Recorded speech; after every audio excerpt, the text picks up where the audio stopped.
Welcome back to the channel. Fall's being over. I think I need a change of scenery. Much better. Welcome back to the channel. Today we're talking about Jack Daniel's twice barreled special release rye whiskey. Came out this year, 100 proof. Is it any good? Is it worth the MSRP and the hunting and the paying the crazy prices? Stay tuned to find out.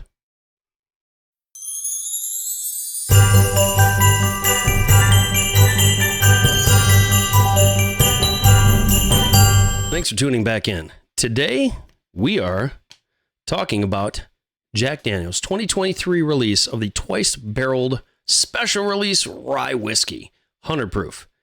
I was able to pick this up from another little mom and pop place. I go there every once in a while, out on the road. I'm a builder, architect, do my thing. And I go in there, usually grab they have these great, I can't have pepperoni because of the heartburn, but they have these great steak rolls. I usually go in there, grab it in this, and he goes, "Hey, I got this in." I said, "Oh, what are you asking for it?" Originally it was 200. I said, "No." I pushed it back. I said, "Bro, that's MSRP on this is about $80. I said, that's way too much. I said, I could see doing like 150, 155. Well, and I went, "Cash?" And he goes, "Done. It's done." So I got this for 155, which is 75 above retail, but honestly, where are you going to find it? I was just shocked that just out of the blue, he just goes, "Hey, I got one of these." It's like, "Hey, what do you want for it?" So that's how that whole story went.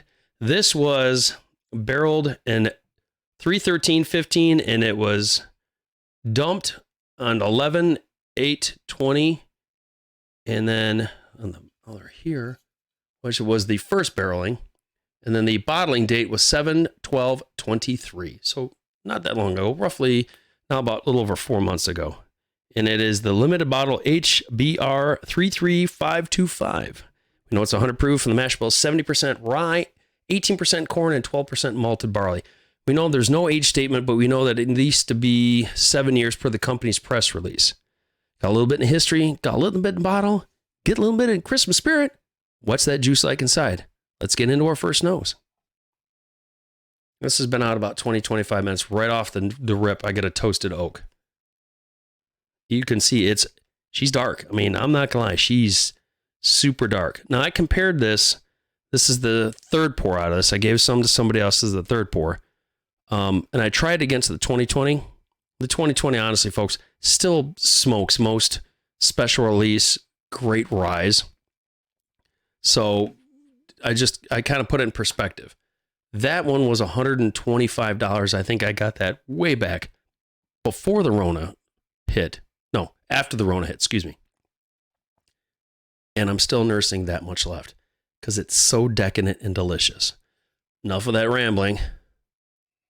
You get spiced raisins, a little bit of brown sugar, but it's dry. There's like a drying note, like a dry cinnamon. It's definitely different. You get a little bit of bananas, but it's faint, and then a rye spice kind of floats over top of it. Got into that first nose? Let's get into that first taste.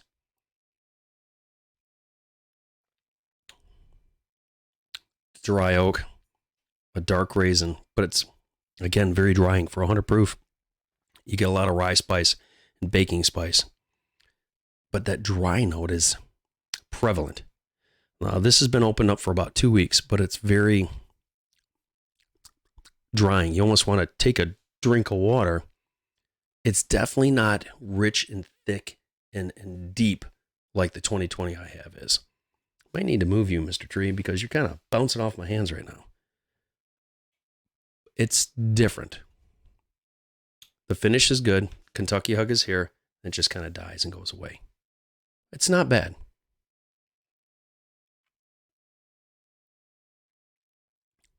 The second taste, you get the more like a leather note and a little cinnamon powder. But again, that puckering dry note is there. You can see it coats the glass beautifully, it does. But even my speaking, it's like I'm the oak barrel, and it's sucking all the moisture into the tongue and into the mouth. That cinnamon spice and that rye spice, baking spices kind of float down over the mid palate and down. Would I get another bottle? No. Would I definitely say try before you buy? Without a doubt. If you're thinking this is going to be like the barrel proof ryes that came out this year, and I did a review on mine, or the 2020, you're going to be a little shocked. And to me, I like double oak stuff. I'm going to be doing a review of the double oaked Peerless, 1910s, stuff like that. That sweet and savory. This is sweet, but drying. There's no, you just want to keep drinking more. This is there and dries out. Like wringing a rag dries out. That's my recommendation. I would do try before you buy, because not my cup of tea. I'll give it out to the people that honestly that come down here and want to drink, and I say, hey, you like ryes? And like, yeah, I'll let them try it and see what they think.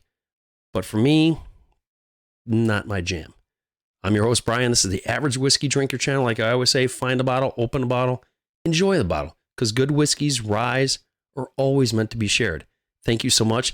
Subscribe, comment below, like, tell me if you've had this one or one of the barrel proofs or even the 2020 version. What did you think? Did you think this was too dry or right up your alley? Let me know. Subscribe and share. Thank you so much for all of you that have. I appreciate every single one of you, and I will talk with you all soon. Thanks again.